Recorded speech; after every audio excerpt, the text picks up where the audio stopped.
Netcasts you love. From people you trust. This is Twit. Bandwidth for Know-How is brought to you by CacheFly at CacheFly.com. This episode of Know-How is brought to you by Lynda.com. Learn what you want, when you want, with access to over 2,000 high-quality online courses and training videos, all for one low monthly price. To try it free for 7 days, visit lynda.com/knowhow. That's LYNDA.com/knowhow. Today, you'll know how to power your gadgets with fire, and then, assuming your gadgets aren't on fire, you'll also know how to never lose all your electronics.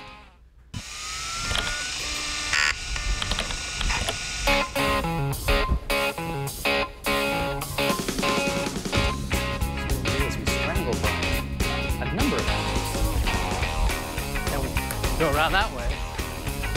How's it going? Welcome to Know How. I'm Ayaz Akhtar. I'm Father Robert Ballas. And this is Twit's how-to show. We give you a project or 2 or 10 or 50 that you could do in the comfort of your own home, assuming you have a fire extinguisher nearby. Because today's episode is full of wackiness. But first, we should check how we're going to get there. What's making the news?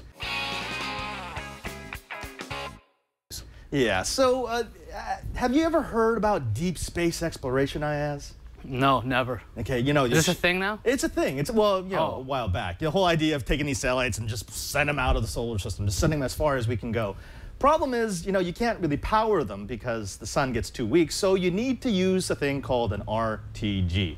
Radioisotope thermal generator. And this is in the news? This is in the news, yeah. It's powered by plutonium. And so what we've got is NASA's telling us that, well, we're out of plutonium. We've got 10 pounds left in the entire U.S. stockpile, and we've already earmarked it.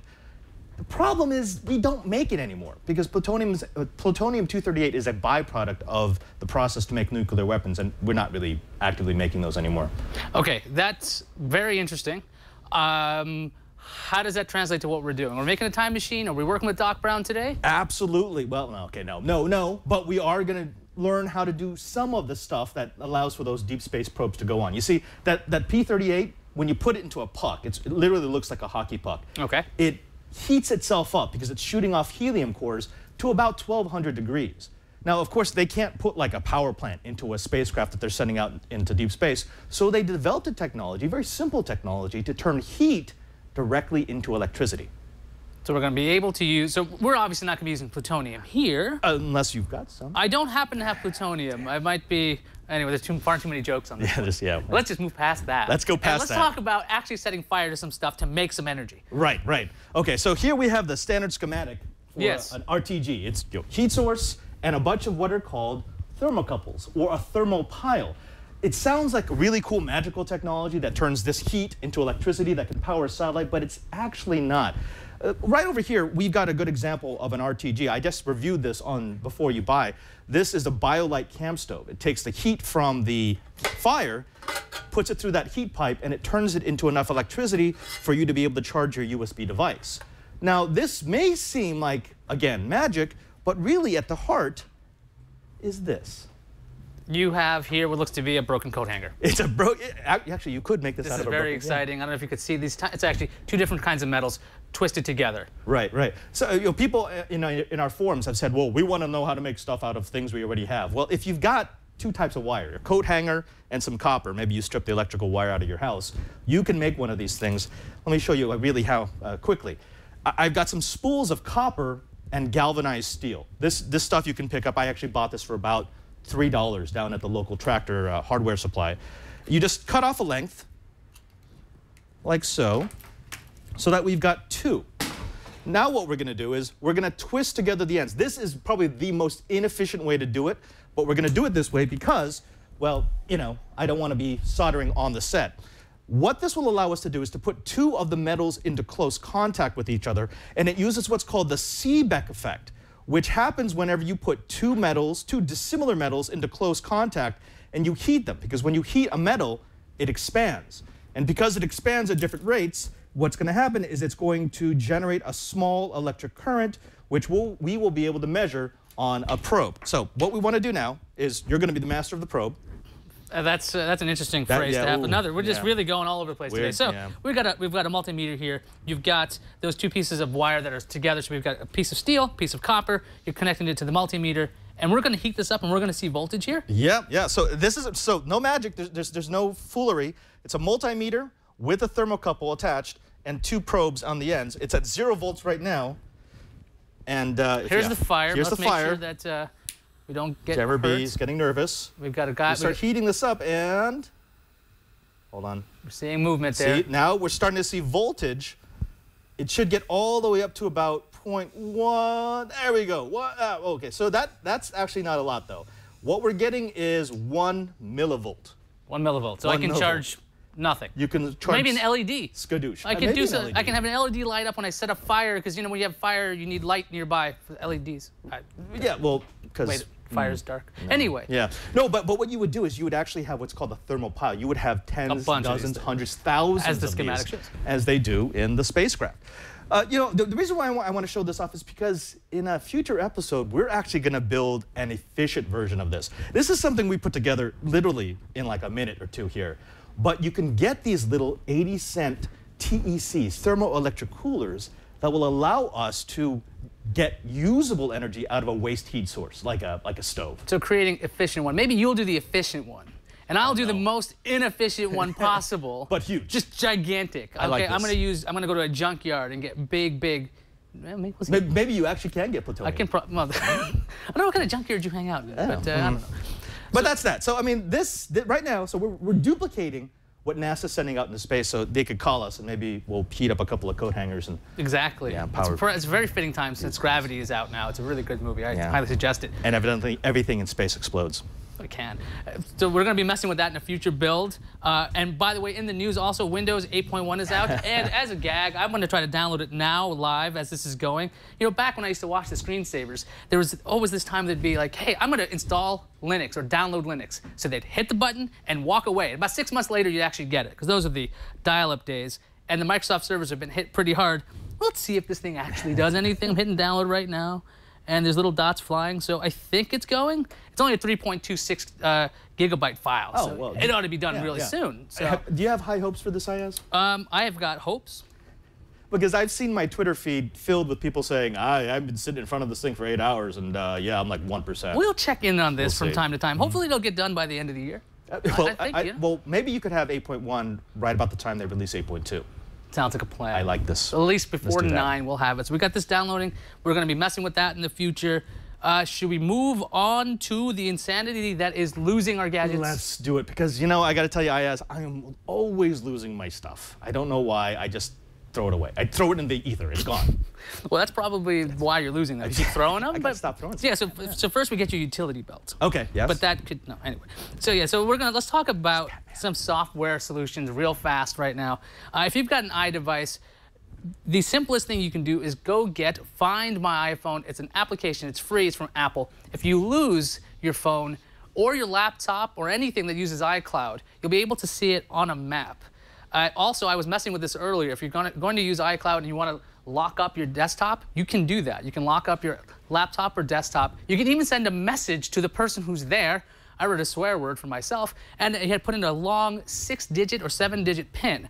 So it's very hard to mess with. You can also erase those devices. So the iCloud works really well when it comes to taking care of your device. You'll be able to find it as well. You don't have to just nuke it. You'll be able to see it on a map. But I mean, that doesn't necessarily get it back for you. It just means you can find it. Yeah, I've read all these stories about iDevice users who know exactly where their device is. And not only that, maybe they've used the camera to take a picture of the person who stole their device. But police, typically, that's a low priority. They're not going to respond to that unless there's no other crime in the city. Even if you say, look, at this address, apartment number 2, here's a picture of the guy, here's the time he took it, here's a tracker, you can find it right now, they're not going to respond. There's also, if you're using an Android device, you're like, I can't use iCloud, what good is this for me? Don't worry about that. There's Android Device Manager. It's from Google. If you're messing with your phone, you're like, hey, where is this? It's actually in your Google settings. You'll be able to make sure you turn on both options. One is remote wiping, and one is saying located on a map. Right now, you can see what appears to be Brian's Android Device Manager. Naughty, because he does not have any of his devices activated to be findable, but you would see them on a map. I was messing with it earlier, and it did actually put it in TWiT. It was like, yes, my devices are all in one location. That's not bad. Yeah, the Apple Maps, they'll kind of put it on the street outside. Okay, I got to ask you this because I've always been really impressed with the iDevice finding services. I mean, they're really good, they're refined, they're hard to trick, they're hard to turn off. Do you find the Android equivalent to be at least as good? As Apple finding things? Yeah, so far I've found things just fine. Okay. I haven't had any serious issues, but obviously this obviously means that you have to have a device that's on a network. Because if you don't have a network connection, you're not going to be able to get this stuff back. But this is about finding your own device. Now, most chances, it's not going to give you this fantastic, like, hey, I can find this within 5 feet. It's telling you where it is on a giant map. So I know I did this a couple of weeks ago where I was like, I can't find my iPad. Now, me without my iPad is like me without my left hand. It's not going to happen. But it turned out I had left work, and I left it here. And I'm like, this is impossible. It truly was, and obviously we have lots of networks at TWiT. Yeah, of course. It was working fine there. But if you want to have a solution that works on everything, iDevices, laptops, desktops, Android devices, there's something called Prey. Now, Prey is an open source solution for this. So a lot of people are very concerned about installing a third-party application that's monitoring your location of your device. Sounds like something you want to freak out about. But you don't have to do that because it's open source. You can check what they're doing every single step of the way. So it's as secure as an open source thing can be. Depends how you wanted to go on that. I played with it a little bit when it was first released. I must have had unfinished code. It was buggy. I didn't really like it. And more than that, I was thinking, if I was going to deploy this at, say, one of the schools that I consult for, I probably would want a built-in solution, something like what's in iDevices or what comes from Google for Android devices. Third party is great. I mean, I love that, but I'm not sure how many people would bear through some of the weirdness you have to do. Well, I was testing it out earlier today. I know Brian has tried it out with his own devices. And now I tried out Prey. We can bring up that screenshot. This is my laptop. You can see where it is now.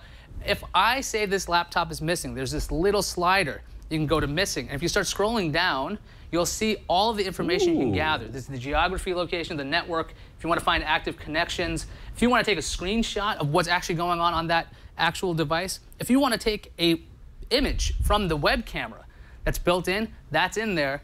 And so what you do is you would save that, and then Prey will then send you an email telling you that your device is lost. But don't worry, in like 15 minutes, you'll get a report.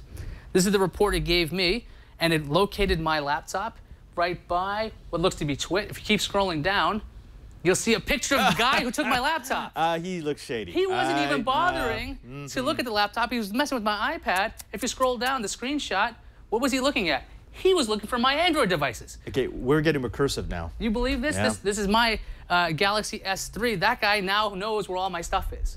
So that's really concerning, but I was able to do that. You can't lock out anything, but you can find your device, and you'll know that rat who stole it because you got a picture of him.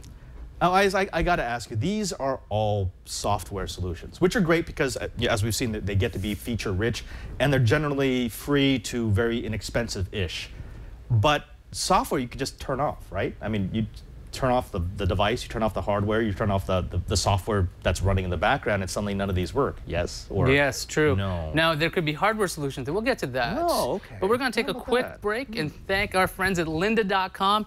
Now, if you've been watching Know How, you know lynda.com at this point. It's an online learning company that helps anyone learn creative skills, software, and business skills to achieve their personal and professional goals.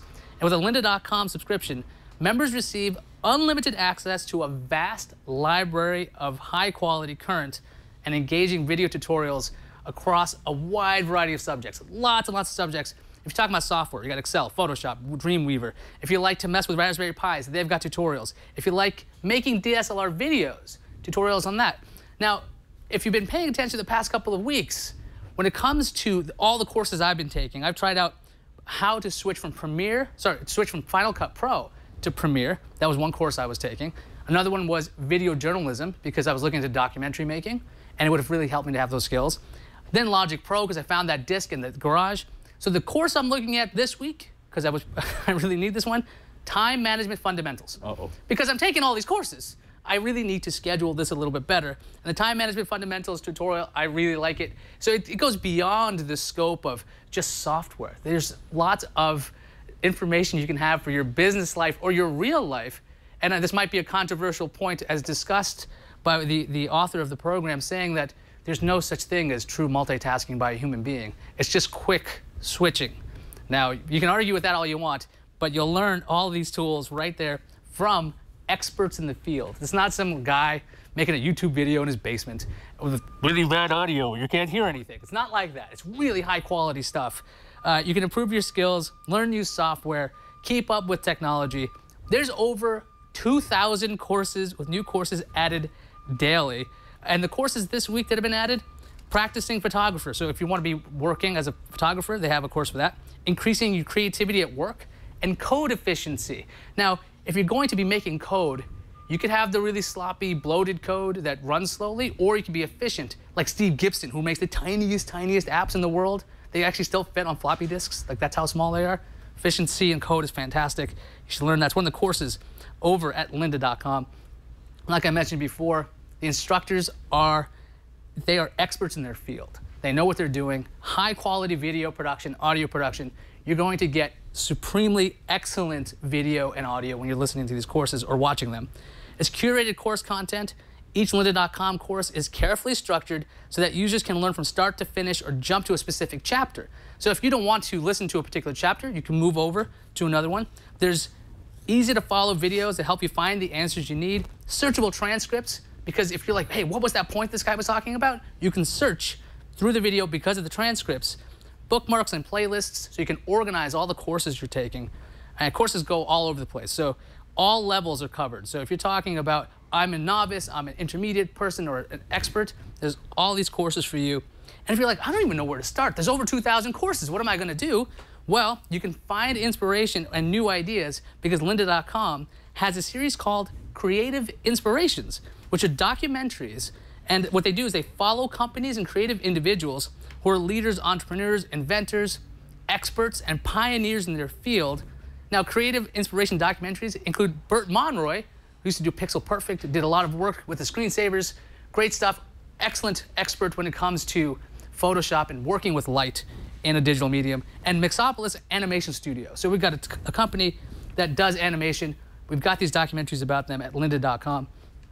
And it works on pretty much any device you've got. So if I want to start off on my laptop, I'm looking at my time management essentials, then I want to move over to my iPad, I just got to fire up the lynda.com app, and I'll be able to watch the video where I've left off, and then I can move over to my phone, or whatever, assuming I can find my devices, I can go ahead and have all this stuff. So if I got 15 minutes or 15 hours of time to kill, lynda.com is making it really easy for me to learn so many different skills to learn, so little time. That's why I need the time management class. So that's actually very helpful. It's only 25 bucks a month to access Lynda's entire course library. Or for $37.50 a month, you can subscribe to the premium plan, which includes exercise files that lets you follow along with the instructor's project using the exact same materials they're using to teach you. And you can try lynda.com right now with a free 7-day trial. Visit lynda.com/knowhow to access the entire library. That's over 2,000 courses for free for 7 days. That's lynda.com/knowhow. And we thank lynda.com for their sponsorship of Know-How because they're fantastic. You know, I just used Lynda over the weekend, and I used that feature where you can pick up on any device, the last point you left off. I got to tell you, I've been hearing this ad a lot, and I'm like, oh, okay, that's kind of cool. But no, it's awesome. I was down in my room, I was watching a course on Adobe Premiere, and then I went up to the exercise room because that's where we keep the soda. And I brought out my phone, and it discontinued from where I had left off. And it was actually a really, really cool thing to be able to keep that point of reference, that point of thought, and just go back to the lesson, and no matter where I am, no matter what device I'm looking at. Yeah, so try lynda.com/knowhow if you want to try it out for free for 7 days. And let's take a look at my Windows 8 installation. We got install can't be completed. I don't know if you can see that. See, that's an error. So we're going to try that again. That deserves a sad trombone. Well, we're working on this. Wait. Oh, we got dots going. This will happen one day. Oh, it's Whoa. downloading. Whoa. We got progress, people. Not very fast, but we've got progress. And we probably should mention that at the Brick House, we have a considerably larger connection than most people do at home. So, yeah. It'll take its time right here. There's that. You were messing with a laptop, not a laptop, a new device. I believe it's a touch screen. Yeah. Have you ever used a Windows 8 laptop or desktop without a touchscreen? Yes. How would you shouldn't describe that? exist. It shouldn't exist, It shouldn't right? exist. If you're going to use Windows 8, you should have a touchscreen. Absolutely. Yeah, it's one of these things where, well, to hit the price point because we want to sell it for $300, it's not going to have a touchscreen, but it's still Windows 8. I'm sure the chat room knows this. It's frustrating as all get to not have a touchscreen for what is clearly a touchscreen OS. And people have been complaining about it. So now I thought maybe we should do a long-term review of a nice screen, a nice sized screen that gives you that touch capability, that lets you retroactively give touch capability to a laptop or desktop that doesn't have Windows 8. This is after you buy.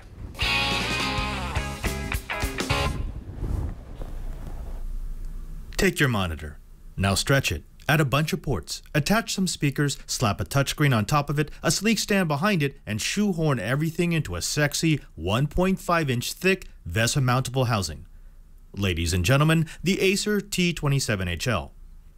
For those who watch my reviews on Before You Buy, the T27 HL is basically a refinement of the Acer 7600U all-in-one, without the computer. It has the same general dimensions, the same unique adjustable leg, industrial design, see-through stand, and the same ability to input multiple video and audio sources. Designed for those using Windows 8, the T27 HL is a 27-inch edge-to-edge touchscreen monitor featuring 1080p resolution, a 5-millisecond response time, and a 60 Hz refresh rate. Acer included HDMI, DVI, and VGA video inputs, as well as a single upstream USB 3.0 port, and 3 USB 3.0 downstream ports. Image quality is good, much better than I would expect from a 1920 by 1080 piece of glass. The vertical alignment panel gives the monitor a wide 178 degree by 178 degree viewing angle, and the LED backlight gives it acceptable brightness, good color saturation, and dark blacks. We found the response time to be perfectly suited for even the most twitchy games, and the sound from the integrated stereo speakers is good, but not great. There's power enough to fill a small room, but you'll probably want to connect to speakers with a bit more bass. Of course, the real story with the T27 HL is the touchscreen. Driven by the USB 3.0 connection, the 10-point multi-touch sensor is smooth, fast, and nearly flawless. It interfaced with a variety of Windows 8 laptops and desktops, and even a Surface Pro. Each time, the addition of a capable touchscreen made Windows 8 less of a chore and more of a potentially interesting OS. One note of interest, the inclusion of a VESA mounting option is an acknowledgement that a monitor like this can be used on a desk, but it is most unique when mounted on a wall or a stand, places where keyboards and mice are not as practical. In the end, the Acer T27 HL may not be the monster tablet of your nightmares, but it's a wonderfully simple implementation of a set of technologies that may change your mind about Windows 8. The Acer T27 HL is available now for about $540. It comes with a 3-year warranty. So you brought this massive thing. This is pretty big. Onto set. Yeah. It's only 27 inches. It's this is a great tablet. It feels great. Just just strap a UPS to your back and you've got your tablet. I really need some wireless display options so I can walk around with this thing. Yeah, exactly. Now, it is a bit on the big side. It's a bit on the heavy side, but I like the fact that they took what was an all-in-one. They took the best part of the all-in-one, which was the screen, and they made it a standalone. So this will be my Windows 8 touchscreen. This will be my Xbox display. It's got speakers that are fine for, say, a dorm room. And I love the fact that it does this VESA mounting thing. So I can put it on a wall. I can put it on a stand. What touch is really supposed to do? Because honestly, you're not going to want to sit at your desk and do this. You don't want to do the gorilla arm thing? The gorilla arm, No? Steve was right about that. This is no good. But mount this on a wall or put it on a stand in a kiosk, and it does become really, really cool. How long have you been messing with this thing? I've had it for about 2 months now, and I put it on a super high-performance Windows 8 desktop. And I have to say, it has changed my experience. I mean, I was really frustrated at not having touch. This was a really good complement to a non-touch enabled Windows 8 machine. Well, since this is so light and portable, It looks like something that could be taken away easily. What if we wanted to track this, Padre? Well, you know, We'll go back to our devices being lost yeah, for a minute. So there it goes, really easy. This is a little expensive, right? Yeah, you don't want it going away. You don't want it to go away, so there are a few ways to track devices that don't have the built-in processing of a phone or a tablet or a laptop, right? Yeah, so we've got here in my hand, I'm holding the Stick and Find.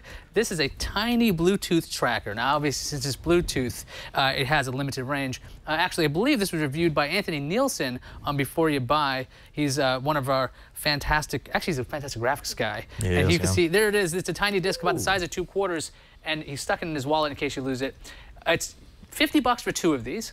And it works with an application for your iOS or Android device. It allows you to find it. It has that really cool looking radar style. I'll be able to find it somewhere. It lights up. It even emits a noise. Anthony said the noise wasn't particularly loud, unfortunately.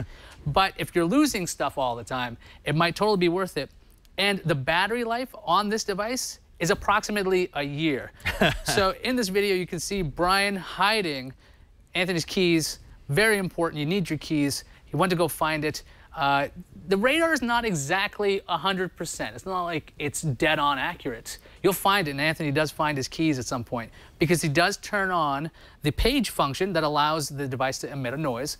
Again, not particularly loud, but $50 for 2 of these, I think, is definitely worth it. I think Anthony gave it a buy Before You Buy. Really tiny. If you lose your remotes, or if you lose, I don't know, if you lose your giant monitors, it could be worth it.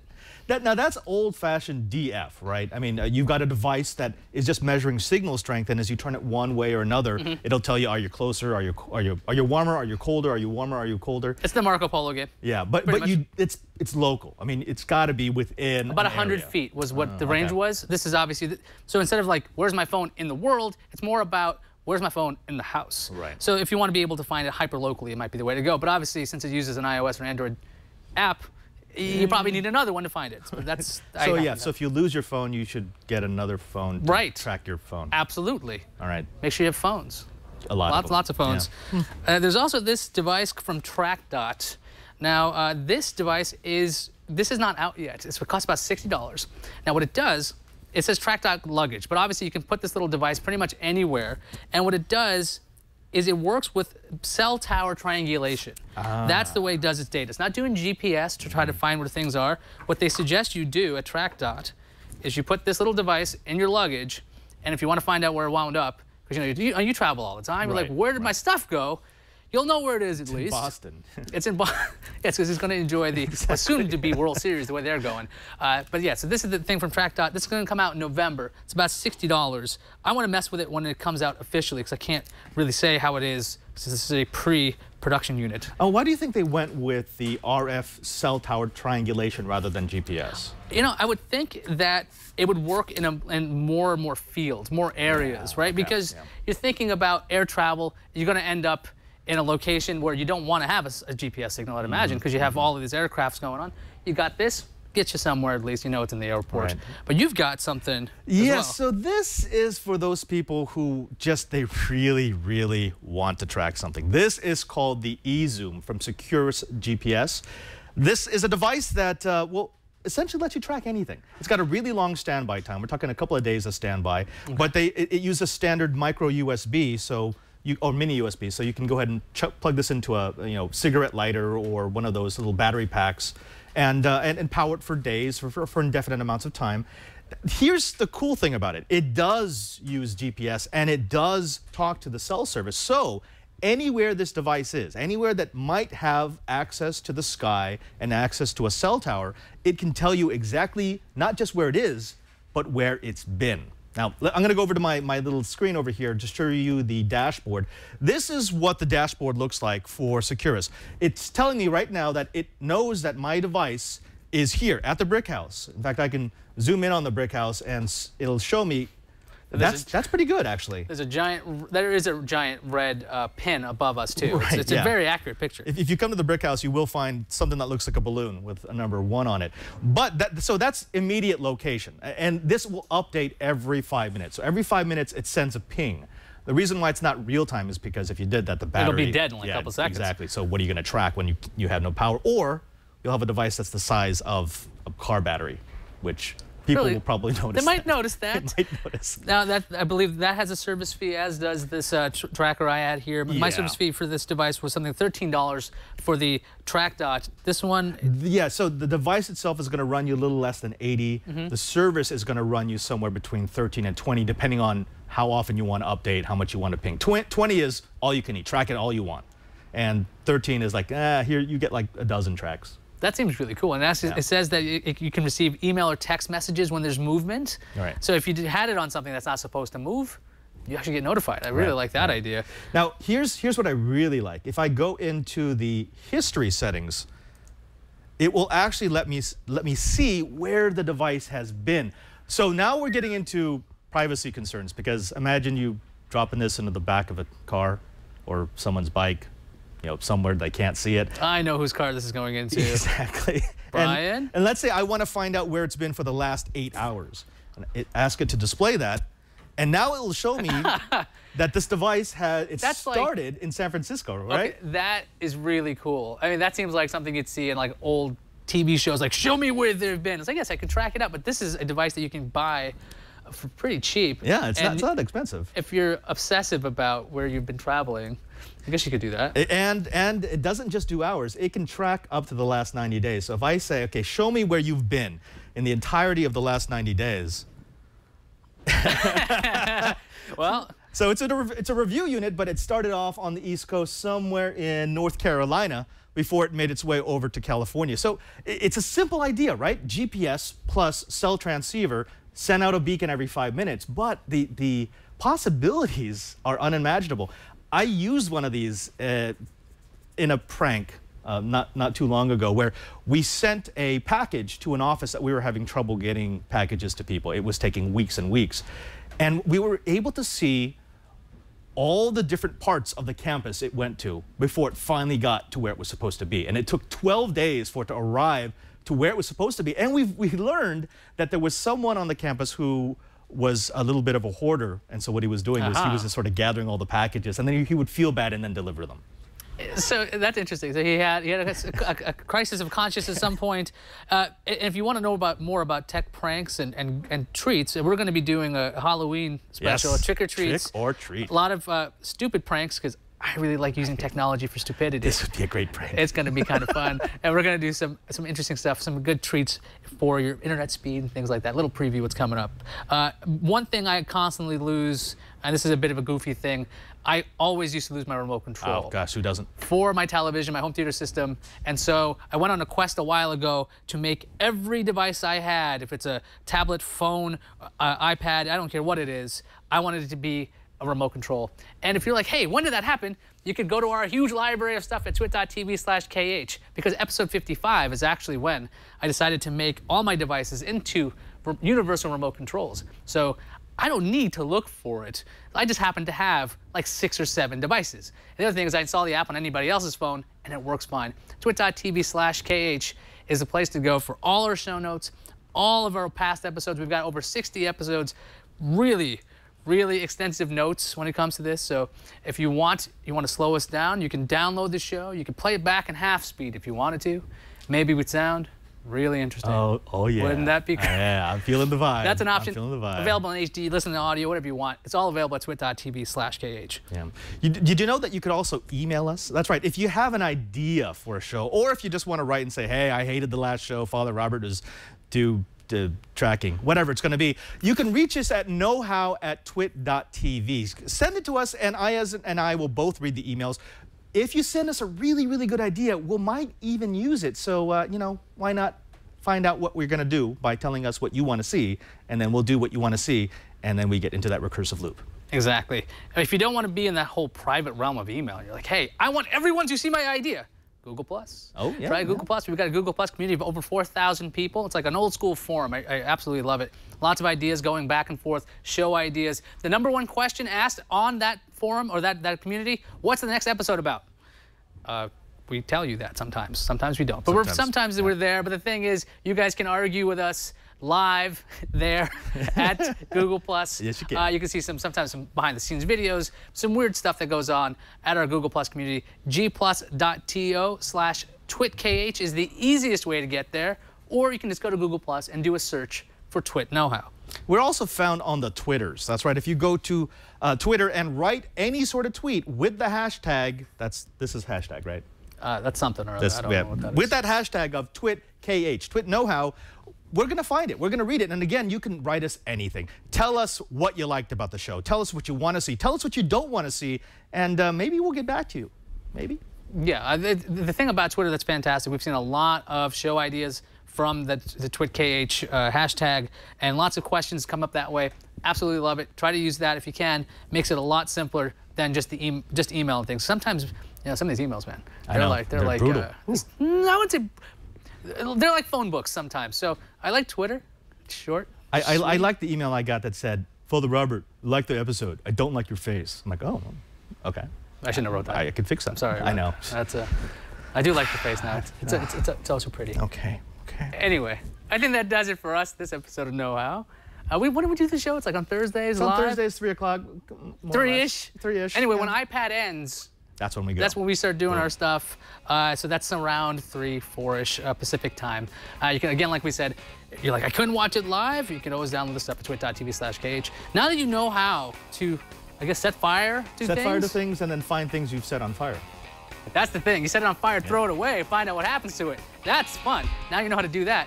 Go try it. And don't blame us if you do it. Disclaimer.